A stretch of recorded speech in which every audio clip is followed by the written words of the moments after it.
দেশের ৫৪ জেলায় একযোগে খাল খনন কর্মসূচি উদ্বোধন করবেন প্রধানমন্ত্রী তারেক রহমান। সোমবার দিনাজপুরের কাহারোল উপজেলার সাহাপাড়া খাল খননের মাধ্যমে এই কর্মসূচির আনুষ্ঠানিক সূচনা করা হবে।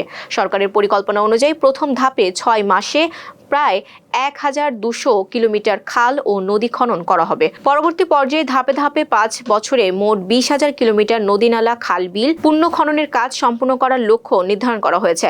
সফরসূচি অনুযায়ী সোমবার সকাল ১০টা ১৫ সৈয়দপুর বিমানবন্দর থেকে দিনাজপুরের কাহারোল উপজেলার বলরামপুরের উদ্দেশ্যে রওনা দেবেন প্রধানমন্ত্রী।